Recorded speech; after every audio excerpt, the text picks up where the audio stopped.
My name is Leontine, 28 years old, and I've always been invisible in my own family. But nothing prepared me for coming home to find an empty house. My parents and genius brother Anthony vanished without warning. Just a note saying, we had to go.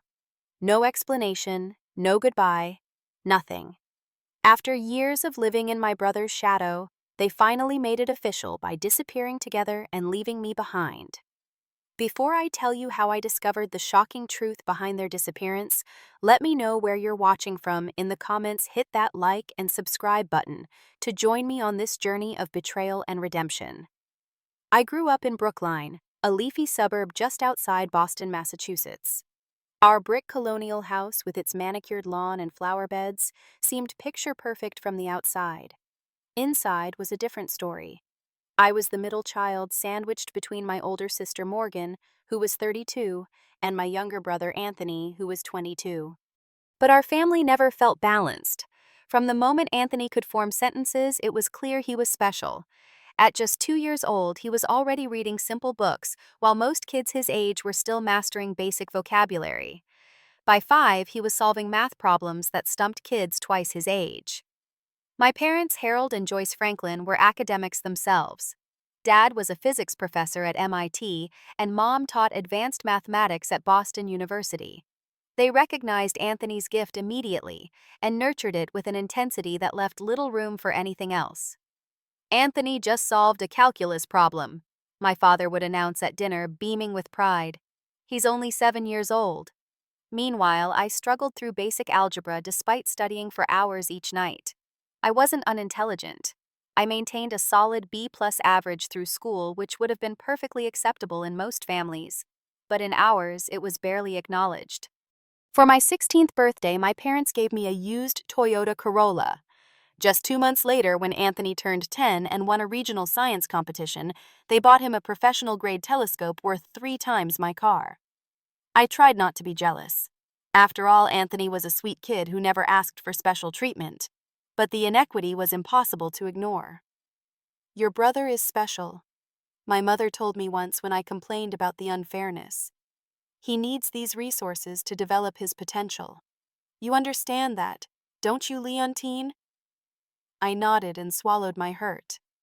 I always understood. That was my role in the family, the understanding one, the one who didn't make waves.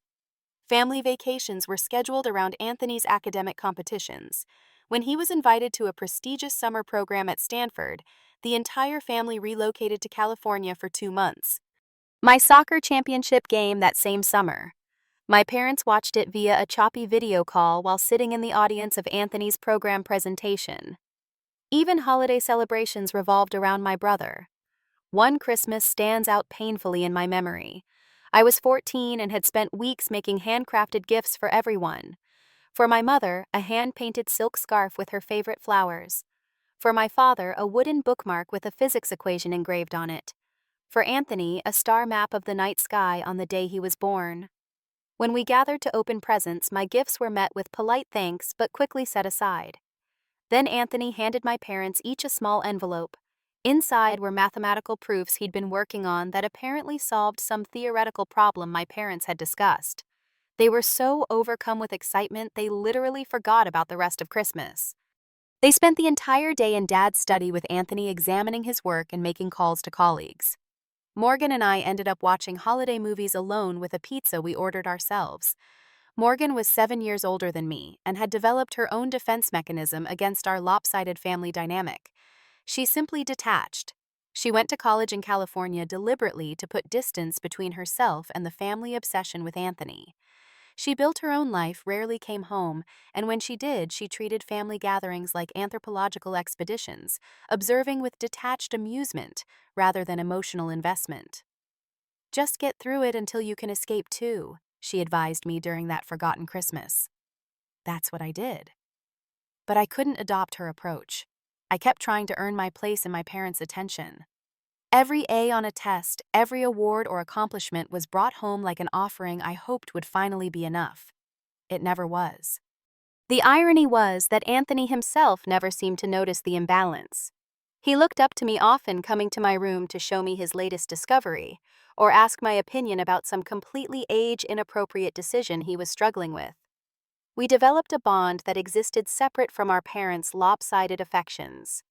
"You're the only one who treats me normally," he told me once when he was 13. "Everyone else either wants something from me or treats me like I'm a freak." Those moments with Anthony were genuine and precious. They made it impossible to resent him fully, even as our parents' favoritism cast a long shadow over my self-worth. Through this upbringing, I developed a resilience and independence I didn't recognize until later. I became self-sufficient out of necessity. I learned to validate my own accomplishments. I built a small but loyal group of friends who appreciated me for who I was, not in comparison to anyone else. After high school, I attended Boston College, not quite as prestigious as my parents had hoped. I studied communications and minored in business. I excelled in the practical aspects of my education, particularly in presentation and media relations. For the first time being away from my family's dynamic, I started to find my footing and develop confidence in my own abilities. After graduation, I landed a job at a Boston public relations firm.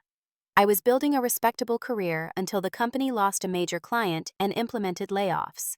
As a recent hire, I was among the first to go. This setback forced me to temporarily move back into my parents' home while I looked for a new position. I had been there just 3 weeks when everything changed forever. It was a Thursday in April, unseasonably warm. I had spent the morning at a job interview and the afternoon filling out applications at a coffee shop. When I arrived home around 6 p.m., the house was strangely quiet. My parents' cars weren't in the driveway, but that wasn't immediately concerning. They often worked late, especially when Anthony had a project that interested them. He was now attending MIT as the youngest student in his program. "Hello, anyone home?" I called out, dropping my bag by the door. Only silence answered me. I went to the kitchen, expecting to find a note about dinner plans or a late meeting. There was nothing on the refrigerator where we usually left messages for each other. Nothing on the counter. I checked my phone, thinking perhaps they had texted, but there were no messages. The first flicker of unease passed through me when I noticed the fruit bowl. It was empty. My mother always kept it filled with apples and oranges, Anthony's preferred snacks. I walked through the downstairs rooms, calling out again. The house felt different, somehow emptier than it should. I went upstairs to Anthony's room and knocked. No answer. I pushed the door open to find his bed neatly made, unusual for my brilliant but messy brother. His laptop was gone and the bulletin board where he pinned his current research notes was bare. Opening his closet, I saw empty hangers where his favorite clothes should have been. A cold feeling washed over me as I checked my parents' bedroom next. Their closet doors stood open with obvious gaps in the clothing racks. Dad's favorite suitcase was missing along with Mom's overnight bag. The framed photo of Anthony receiving an award that usually sat on their nightstand was gone, though the family portrait that included all 3 children remained. Back downstairs, I began searching more urgently for a note, an explanation, anything. It was when I opened the drawer of the desk in the front hall that I found it, a single sheet of paper with my father's precise handwriting. "We had to go. Don't look for us. You'll be fine on your own. Money in the safe." 7 sentences, 22 words to explain abandoning their adult daughter. I read it over and over, certain I was missing something. There had to be more. A phone number, an explanation, something. But there was nothing else. I called my father's cell phone. It went straight to voicemail. Same with my mother's. I tried Anthony's, my heart pounding with increasing panic. Again, straight to voicemail. I sent texts to all 3 asking where they were, what was happening. No response. My mind raced through possibilities. A family emergency with a relative? No, they would have told me. A surprise trip. They never did anything spontaneous. A health crisis. They would have gone to a local hospital and certainly would have contacted me. I called Morgan next, my hands shaking. "They're just gone," I told her when she answered. "Mom, Dad, Anthony. Their stuff is gone and all they left was a note." "What did it say?" she asked, her voice calm in contrast to my panic. I read her the note. "Huh," was her response after a pause. "That's weird, but you know how they are with Anthony. Maybe he got into some special program overseas or something." Her lack of concern made me angry. Without telling me, without saying goodbye. That's not just weird, Morgan. It's cruel. Look, I'm sure there's a reasonable explanation. Maybe check the safe like the note says. They probably left more information there. I had forgotten about the safe. It was in the study hidden behind a false panel in the bookcase. I knew the combination because I had seen my father open it once to store important documents. I'll call you back. I told Morgan and hung up. The safe contained an envelope with $10,000 in cash. The deed to the house with paperwork showing it had been transferred solely into my name the week before, and bank account information for an account I didn't know existed that had $50,000 in it. Again, in my name only. This wasn't a hasty emergency departure. This was planned, methodically and secretly planned. That first night alone in the suddenly too large house, I barely slept. I kept expecting headlights in the driveway, the sound of keys in the lock, some normal explanation that would make sense of the bizarre situation. When morning came with no word, I called the university departments where my parents worked. Both had taken sudden sabbaticals effective immediately. No return date was given. I had been apartment hunting before I lost my job, even had an appointment to see a place that weekend. Now, according to the paperwork in the safe, I owned a mortgage-free 5-bedroom colonial in one of Boston's most desirable suburbs. It should have been a windfall. Instead, it felt like blood money. A week passed. I filed a missing persons report with the police, but they showed little concern after I showed them the note and the financial arrangements. Looks like they left voluntarily and made sure you were provided for. The officer told me, barely hiding his disinterest. They're adults free to go where they want, and they left you pretty well set up. I reached out to Anthony's department at MIT. The administrative assistant was oddly evasive, finally saying only that Anthony had transferred to another program, but she couldn't provide details due to privacy policies. When I pressed, insisting I was his sister and concerned about his welfare, she suggested I contact the dean. The dean never returned my calls. The most disturbing discovery came when I checked my parents' computers, which they had left behind. Both had been wiped clean. Not just logged out, but professionally erased. Same with the family iPad. Whatever digital footprint might have provided clues had been deliberately removed. It was becoming clear that this was no sudden emergency. My family hadn't just disappeared. They had erased themselves carefully and intentionally from my life. 2 weeks after finding the empty house, I decided to stop waiting for explanations and start looking for them myself. The initial shock had given way to a simmering anger that demanded action. If my family wouldn't tell me why they had abandoned me, I would find out for myself. I started with my father's colleagues at MIT. Most were awkward and evasive when I approached them, offering condolences, as if for a death but no concrete information. Your father was very private about his work, said Professor Whitman, a longtime associate who wouldn't quite meet my eyes. Brilliant man, of course. Revolutionary thinking. But I really couldn't tell you what his current projects entailed. After several similar conversations, I finally cornered Dr. Elaine Jimenez, the department chair, in her office. I hadn't made an appointment, knowing she would likely refuse to see me. I just need to know if my father and brother are safe, I said, standing in her doorway so she couldn't easily dismiss me. Please, anything you can tell me would help. Dr. Jimenez looked uncomfortable but gestured for me to sit down. I understand your concern, Leontine, but there's very little I can tell you. Your father's work had become increasingly sensitive in nature. What does that mean, sensitive? I pressed. Some of his theoretical work had applications that attracted attention from certain government agencies, she said carefully. Especially once Anthony began contributing to the research. That boy's mind works in ways that even your father couldn't always follow. Are you saying the government is involved in their disappearance? The idea seemed absurd, like something from a conspiracy thriller. I'm not saying anything of the sort, she replied quickly. Just that there were complexities to their work that went beyond academic interest. Now I'm afraid I have a meeting to attend. Frustrated by the academic dead end, I turned my attention to our home. I began systematically searching through the house looking for anything my family might have left behind that could provide clues. In Anthony's room, I checked all his usual hiding places, the ones he had shown me when we were younger, and he needed to conceal birthday gifts or special projects. Behind the loose ventilation grate in his closet, I found a journal I had never seen before. It wasn't his normal notebook with the MIT logo he usually carried. This was leather-bound and filled with pages of what looked like code mathematical symbols, mixed with text in a system I couldn't immediately decipher. Some pages contained diagrams that resembled circuit boards or computer architecture. I spent days trying to make sense of the journal. My background wasn't in science or mathematics, but I knew Anthony. He thought in patterns and often created codes based on shared references from our childhood. After countless hours, I began to recognize certain repeated symbols that corresponded to common words. Slowly, parts of the text became legible to me. What emerged was disturbing.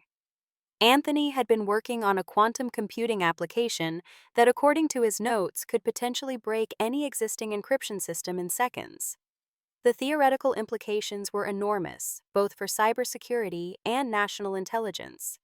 In one partially decoded entry, he wrote about unexpected government interest and ethical concerns about applications. Needing more information, I tracked down Jackson Lou Anthony's only real friend from the university. They had bonded over a shared interest in theoretical physics despite their age difference. "I haven't heard from him in weeks," Jackson told me when we met at a campus coffee shop. Which is weird because we were right in the middle of an unofficial project together. "What kind of project?" I asked. Jackson fidgeted with his coffee cup.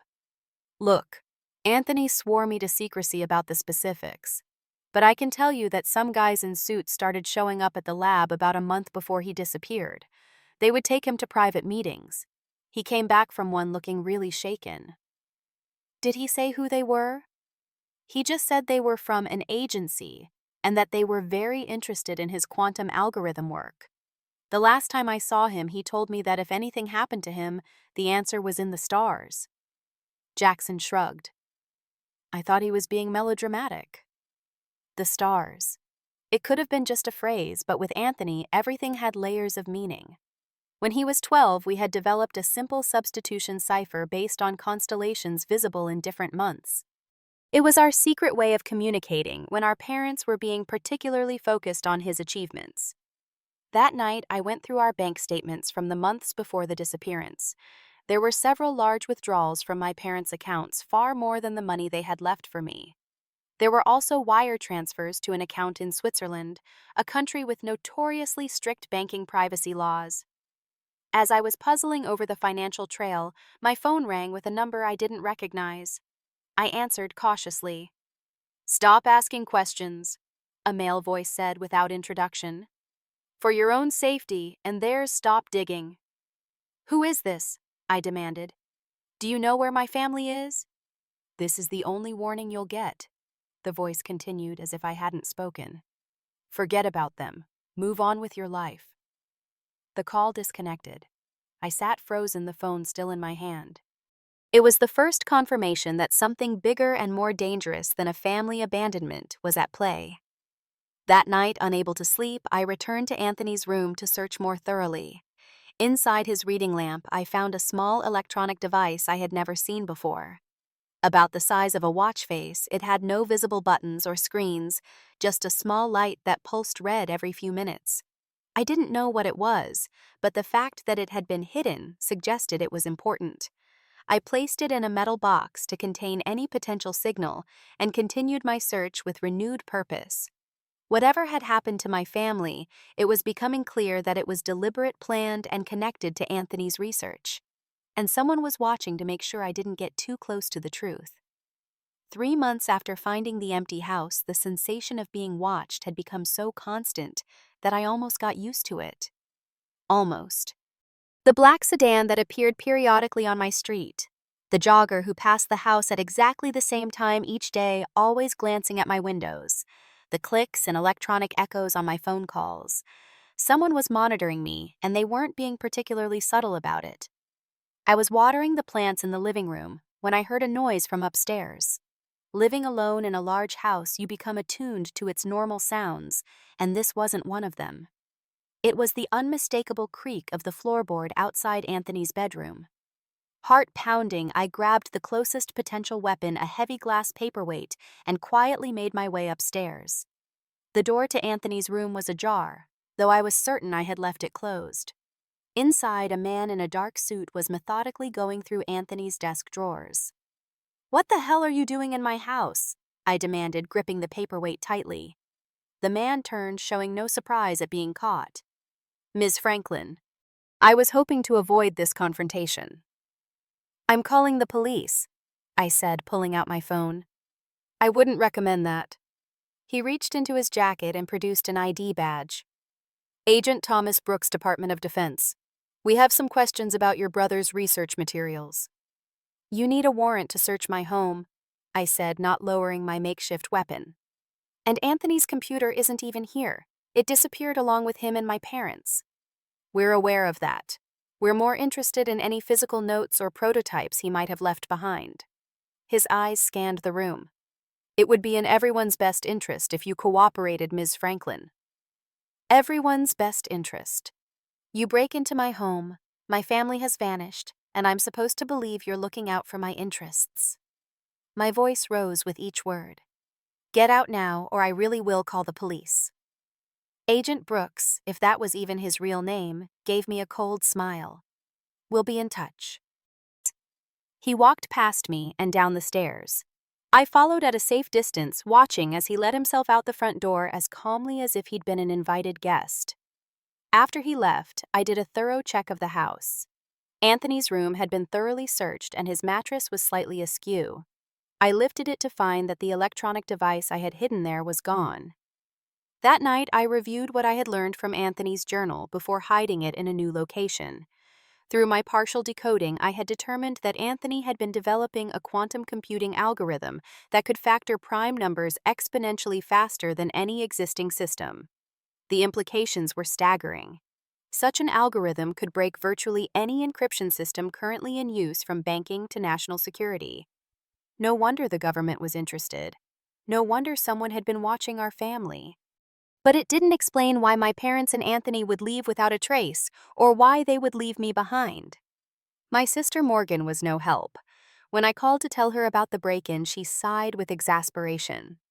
"Leontine, don't you think you're becoming a bit paranoid? Government agents breaking in secret quantum algorithms? It sounds like you're spinning some conspiracy theory to explain Mom and Dad's behavior." "I know what I saw, Morgan, and you haven't seen Anthony's journal." "Look, I know this is hard." Her voice softened slightly. "But maybe it's time to accept that they just left. They've always been wrapped up in Anthony and his genius. Maybe they got an amazing opportunity somewhere because of his work and they just didn't think to include you. It's crappy and unfair, but it's a lot more believable than government conspiracies." Her words stung because there was a kernel of truth in them. It would be entirely in character for my parents to prioritize Anthony's future over consideration for me, but it didn't explain the threats, the surveillance, or the break-in. The following week, I was laid off from my new job. The reason given was company restructuring, but the timing was suspicious. I had only been there for a month, and I had noticed a man who looked remarkably like Agent Brooks speaking to my supervisor the day before. With no job to distract me, I threw myself fully into investigating what had happened to my family.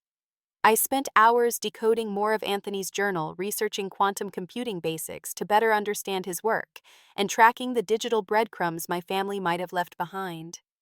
That's when the anonymous email arrived.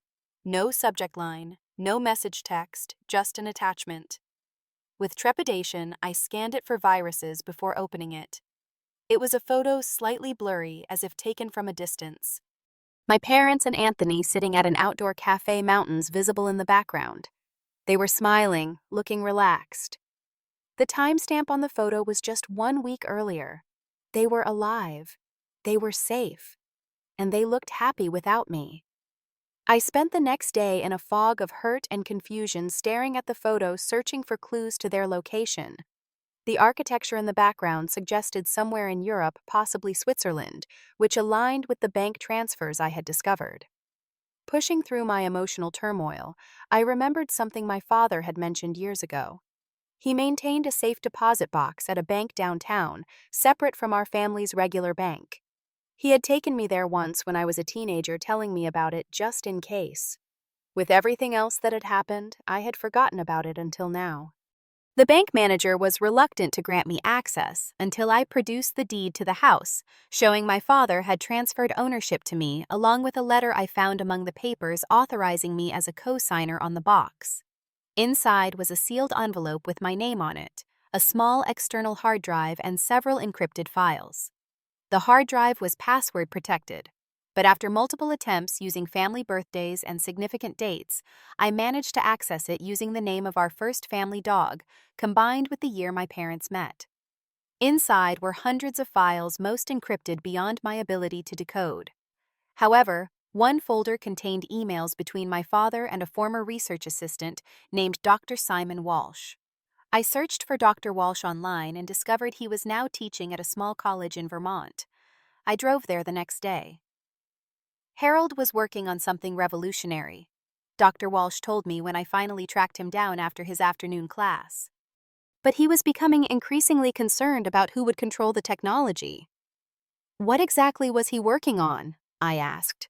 A quantum computing breakthrough that Anthony helped perfect. They called it Project Starlight. The government contracted them to develop it, but then your father discovered they were planning military applications he had specifically prohibited in their agreement. So they ran because the government broke their contract. Dr. Walsh looked nervous. It was more than that. Your father believed they would force Anthony to continue the work regardless of ethical concerns. Anthony is possibly the only person who fully understands the mathematical model they developed. As I drove home from Vermont, my mind racing with new information, I stopped at a grocery store to pick up some essentials. In the parking lot, a van pulled up beside me. The side door slid open, and a man reached out toward me. I reacted instinctively, dropping my bags and running back toward the store, screaming for help. The van sped away as people turned to look. I was no longer just looking for my family. I was fighting for my own safety as well. 6 months after that ordinary Thursday when my world collapsed, I finally found the crucial piece of evidence that explained everything. My parents maintained a small cabin in the White Mountains of New Hampshire, a quiet retreat where we had occasionally spent weekends when I was growing up. It had been months since I'd thought of it, as it was rarely used, and held few happy memories for me. It was typically a place where Anthony and my father would work uninterrupted on their research while my mother supported their efforts.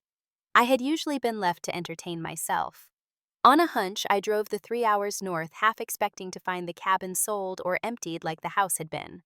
Instead, it looked exactly as I remembered it, down to the stack of firewood on the porch and the ancient welcome mat with its faded pine tree design. Inside, everything was covered in a light layer of dust, clearly untouched for months. I searched methodically, room by room, looking for anything out of place or deliberately left behind. In the small study, I pulled books from the shelves, checked behind pictures, and tapped walls for hidden compartments. It was beneath a loose floorboard in the main bedroom, a hiding spot I remembered my father using for Christmas presents years ago, that I found a sealed envelope with my name written on it. My hands trembled as I tore it open. Leontine. The letter began in my father's precise handwriting. If you're reading this, we've had to leave suddenly and haven't been able to contact you directly. I know you must be confused and hurt. Please understand that everything we've done has been necessary, though the necessity doesn't diminish the pain it must have caused you. The letter went on to explain that Anthony had indeed developed an algorithm that could break any encryption system instantly. When the Department of Defense realized the implications, they had pressed for exclusive control of the technology. My father had initially agreed to work with them, believing their assurances that it would be used ethically. Then he discovered plans to deploy it offensively against both enemy states and domestic targets. Anthony wanted to publish his work openly, believing that universal access would prevent any single entity from weaponizing it, my father wrote. The authorities made it clear this would be considered an act of treason. We were given a choice: continue the work under their supervision or face prosecution. There was a third option, one they didn't offer, but that I arranged through contacts from my earlier government work. We could disappear into a witness protection program of sorts designed for scientists whose work had made them targets.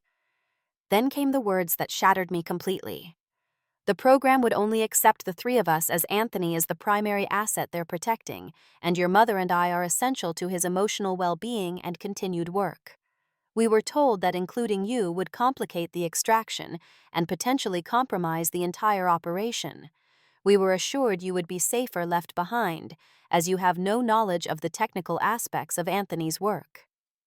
It was the hardest decision we've ever made, the letter continued, but we believed it was the only way to protect Anthony's life and freedom. We made arrangements to ensure you would be financially secure and legally protected. We hope someday you'll understand why this was necessary. The letter included banking information for a Swiss account and a contact email that would reach them indirectly. It closed with a postscript that felt like a final twist of the knife. Anthony doesn't know we left you behind deliberately.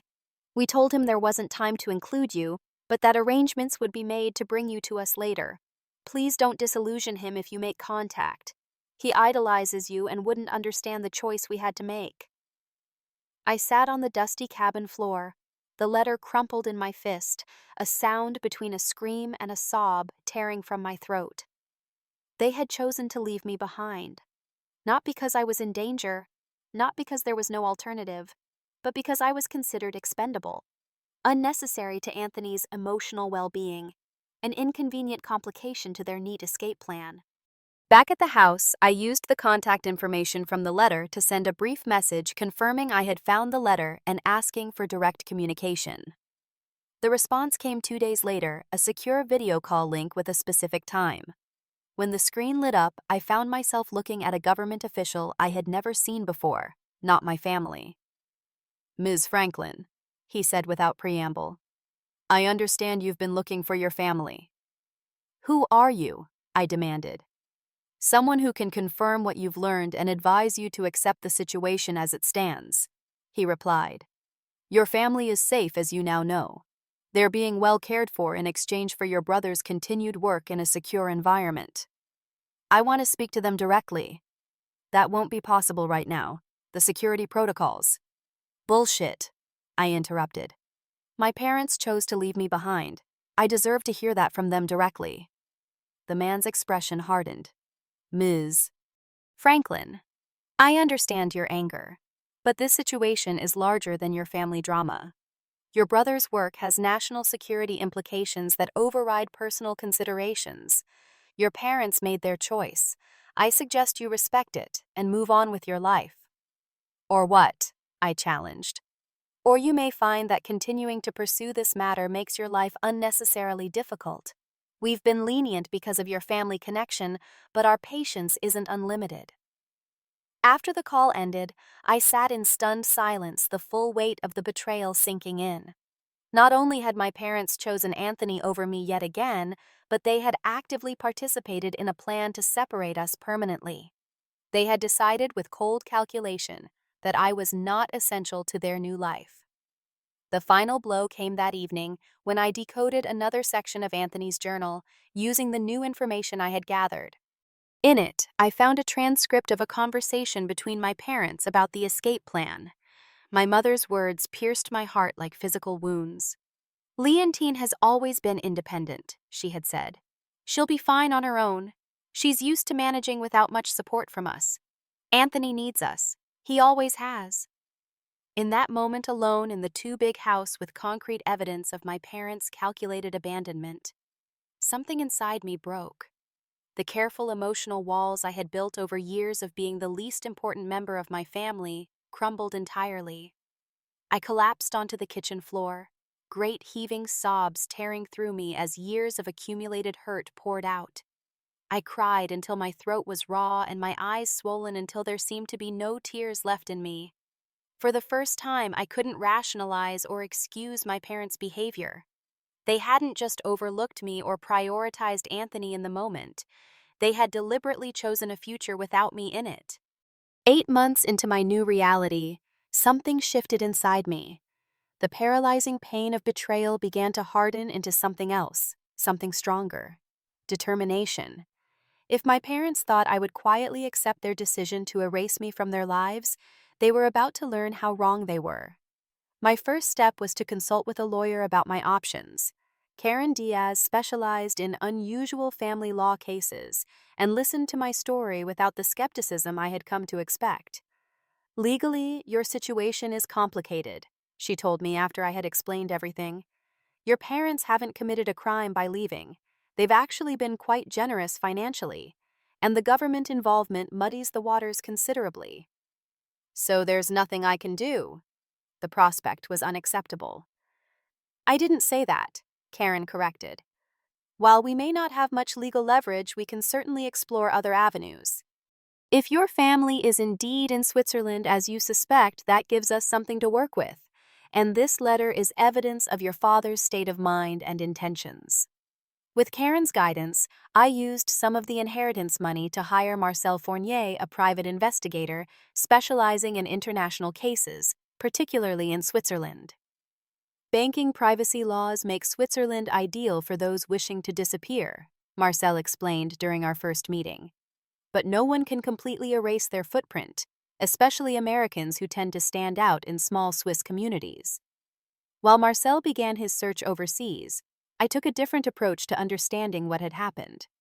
I enrolled in online courses in computer science and quantum theory, not to match Anthony's genius, but to better understand what he had been working on and why it had led to our family's fracture. The technical concepts were challenging for someone with my background, but I was motivated by more than academic interest. Every new piece of knowledge felt like a step closer to understanding the events that had stolen my family from me, and perhaps a step closer to finding them. As I studied, I also began building a network of allies who could help my cause. I reconnected with several of my father's honest colleagues who had been uncomfortable with his sudden disappearance. Dr. Elaine Jimenez, who had initially been evasive, eventually became one of my strongest supporters after I shared the ethical concerns my father had expressed about the military applications of Anthony's work. "The academic community should be outraged about this," she said during one of our meetings. "Forcing a scientist and his family into exile over research ownership, it sets a dangerous precedent." 6 months into my investigation, I decided it was time for a more aggressive approach. With Karen's legal coaching, I confronted the university officials who had helped cover up my family's disappearance. I threatened legal action for their role in the deception, hinting at a lawsuit that would bring unwanted public attention to the institution's cooperation with government overreach. The university president, a political animal acutely sensitive to potential scandals, agreed to a private meeting. "What exactly do you want from us, Ms. Franklin?" he asked once we were alone in his wood-paneled office. "Information," I said simply. "Everything you know about where my family was taken and who orchestrated it." "That information is classified," he protested. "Then unclassify it," I countered. "Or I go public with what I know, including this university's role in separating a family and concealing it. I wonder how your donors will feel about that, or the parents considering sending their children here." He didn't give me everything, but he provided enough. Names of government liaisons who had been involved. Confirmation that my family had initially been moved to a research facility in Colorado before being transferred overseas, and most importantly, verification that they were indeed in Switzerland in a small village near Zurich. With this information, Marcel was able to narrow his search considerably. Within weeks, he had located them in the village of Bergdorf, living under the names Harold Joyce and Alan Werner. According to Marcel's surveillance, they appeared to be living comfortably in a large chalet on the outskirts of the village. Anthony was apparently working at a private research institute nearby. Simultaneously with the private investigation, I pursued a media strategy suggested by Karen. I anonymously provided a trusted journalist with information about government coercion of civilian scientists, carefully omitting specific details that might identify my family or Anthony's work. The resulting article raised questions about academic freedom and government overreach that made several officials nervous. All the while, I continued decoding Anthony's journal, making steady progress as my technical knowledge improved. The final breakthrough came when I realized that certain recurring symbols in the text weren't mathematical notations at all, but astronomical coordinates. Anthony had literally hidden the answer in the stars, just as he had told his friend Jackson. The coordinates, when properly translated, provided a specific location in Switzerland, confirming Marcel's findings and adding precise details about the research facility where Anthony worked. With this information in hand, I began planning a journey that many would consider foolhardy. Despite all the warnings, despite the potential risks, I was going to Switzerland to confront my family face to face. I prepared methodically, obtaining a passport, converting funds to Swiss francs, and studying maps of Bergdorf and its surroundings. I memorized Anthony's schedule based on Marcel's observations and identified the cafe my parents frequented most mornings. I would not announce my arrival. I would simply be there, impossible to ignore or dismiss, with a cold note and financial compensation. On the night before my departure, I packed carefully, clothing, essential documents, and Anthony's decoded journal. As I closed my suitcase, I felt neither fear nor doubt, only a calm certainty that I was finally taking control of my narrative in this family story. Whatever happened in Switzerland, I would no longer be the one left behind. 1 year to the day after coming home to an empty house, I sat at a small table outside Café Alpenblick in Bergdorf, Switzerland. The mountain air was crisp, the coffee strong and unfamiliar to my American palate. I had arrived in the village 3 days earlier, checking into a small pension under a false name provided by Marcel. I had spent those days observing from a distance, confirming my family's routines before making my presence known. According to Marcel's intelligence, my parents took breakfast at this cafe every morning at 9, a creature comfort they had maintained even in their new identity. At precisely 8:55, I saw them approaching from the direction of their chalet. They looked older somehow, though it had only been a year. My father's hair had more gray, and my mother walked with a slight stoop I didn't remember. They were deep in conversation, oblivious to their surroundings in that familiar way that had always excluded the rest of the world. They didn't notice me until they were almost at their usual table. My mother saw me first. She froze mid-step, her hand flying to her mouth, her eyes widening in shock, and what might have been fear. My father, noticing her reaction, turned to follow her gaze. When he saw me, the color drained from his face. "Leontine," he whispered, barely audible across the short distance between us. "How did you find you?" I finished for him, surprised by the steadiness of my own voice. "It turns out I'm more resourceful than you gave me credit for."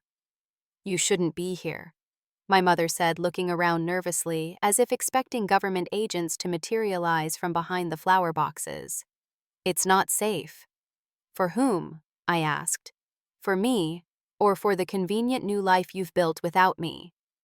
A waiter approached, smiling uncertainly at the obvious tension.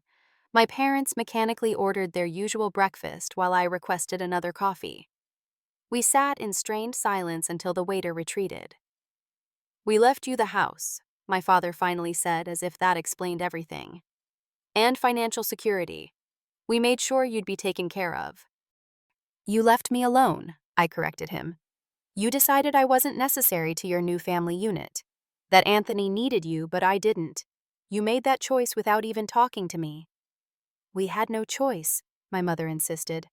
"The program would only take the 3 of us. Anthony's safety had to be the priority."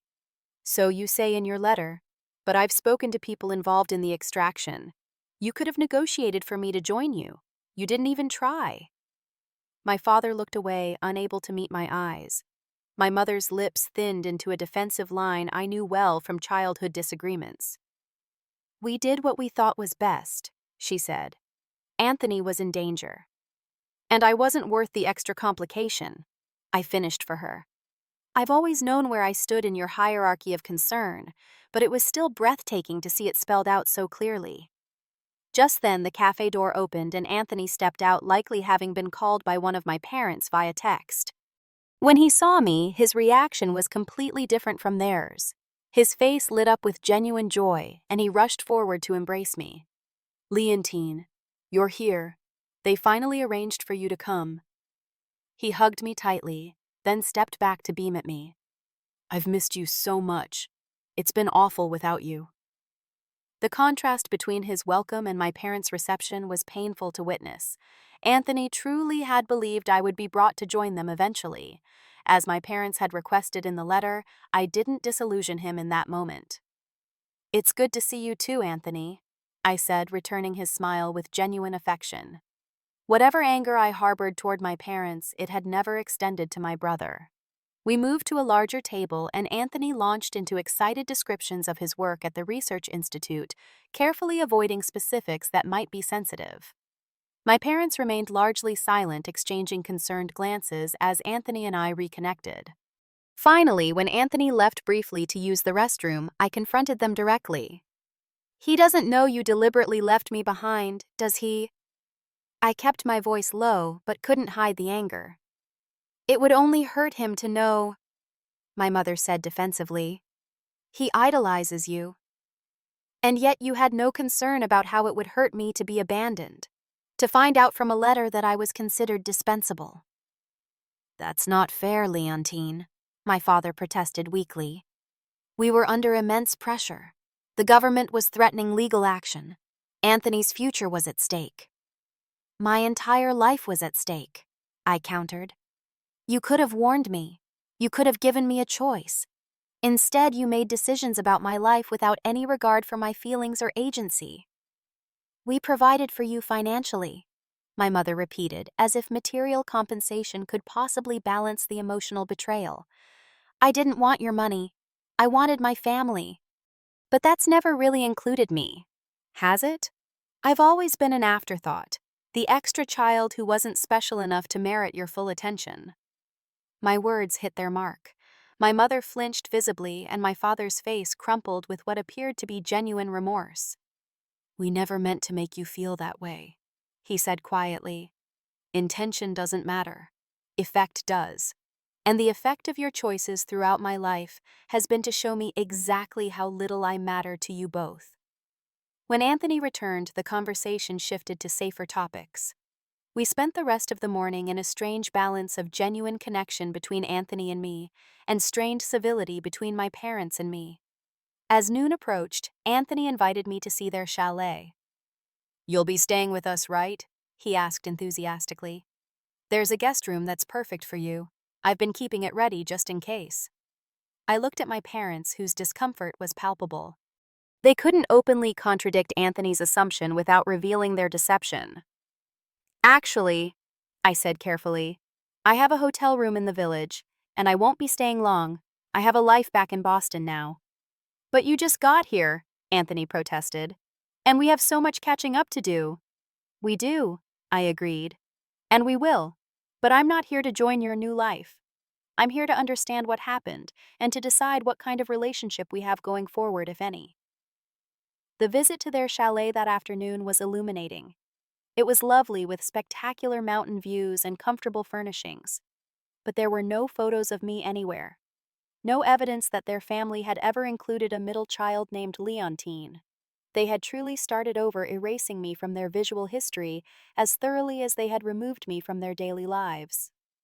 That evening, I had a private conversation with Anthony while our parents prepared dinner. I couldn't bring myself to tell him the full truth about being deliberately left behind, but I did express my hurt at being excluded for so long. "I always asked about you," he said, puzzled. "They told me they were working on arranging for you to join us, but there were complications with your security clearance. Did you ever think that maybe I should have been included from the beginning?" I asked gently. "That I was part of the family too." "Of course you are," he said with the innocent certainty that had always made it impossible to resent him fully. "You're my sister, my favorite person.